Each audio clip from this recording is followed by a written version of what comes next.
ملت اسلامیہ کی مقدس ماں اور بہنوں، آج میں آپ کے سامنے اسلام کی اس عظیم الشان عبادت کا تذکرہ کرنا چاہتی ہوں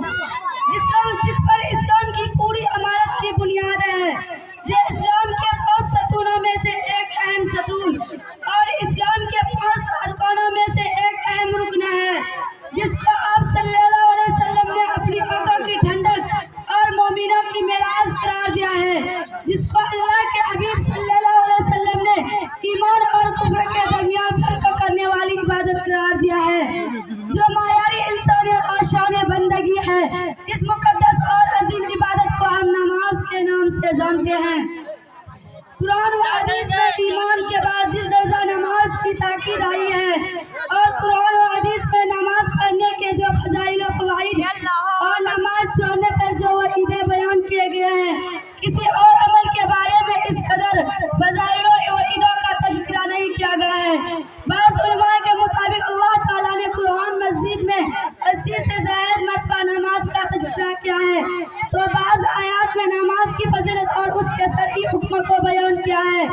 تو بعض آیاتوں میں نماز چھوڑنے پر اور وعیدیں بیان کی ہیں۔ چنانچہ نماز کی فرضیت بیان کرتے ہوئے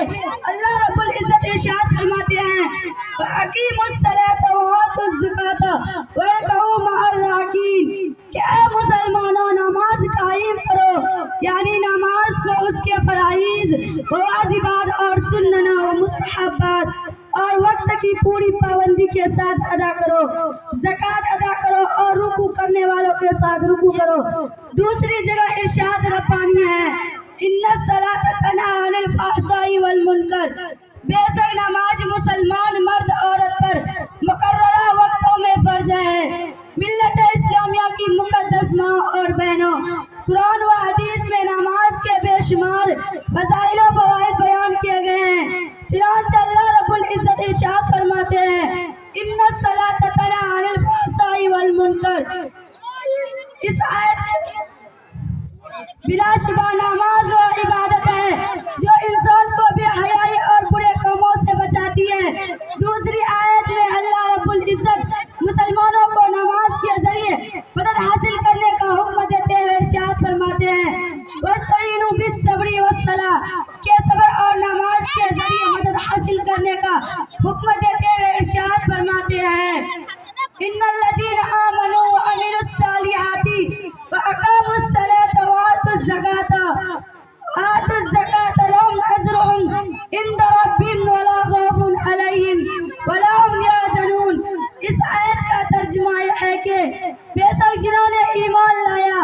اور نیک عمل کیا اور نماز قائم کیا اور زکوٰۃ دیا تو ان کے لیے ان کے رب کے پاس ان کا اجر ہے، انہیں کسی قسم کا خوف نہیں ہوگا اور نہ وہ لوگ غمگین ہوں گے۔ چوتھی آیت میں انسان کو بے حیائی اور برے کاموں سے بچاتے ہیں۔ بلا شبہ وہ مومن کامیاب ہے جو نماز میں خشوع و خضوع اختیار کرتے ہیں۔ پانچویں آیت میں نمازیوں کو دشمنوں کا خوف ختم کرنے والی اور اطمینان و سکون کی زندگی عطا کرنے والی عبادت قرار دیا ہے۔ ان الذین آمنوا وعملوا الصالحات یحفظون اولئک هم الوارثون الذین یرثون الفردوس هم فیہا خالدون کہ جو لوگ اپنی نمازوں کو پابندی کے ساتھ ادا کرتے ہیں وہی لوگ حقیقی وارث ہیں، وہ جنت الفردوس کے وارث ہوں گے اور اس میں ہمیشہ ہمیشہ رہیں گے۔ الغرض اس قسم کے بے شمار آیات ہیں جن میں اللہ تعالیٰ نے نماز کے مختلف فضائل و فوائد کیے گئے ہیں۔ اس لیے میری ماں اور بہنوں، اب بھی وقت ہے، ہوش میں آؤ اور اپنا محاسبہ کرو، نماز کی پابندی شروع کرو اور اپنے نمازیوں کی پابندی شروع کرو۔ السلام علیکم ورحمۃ اللہ۔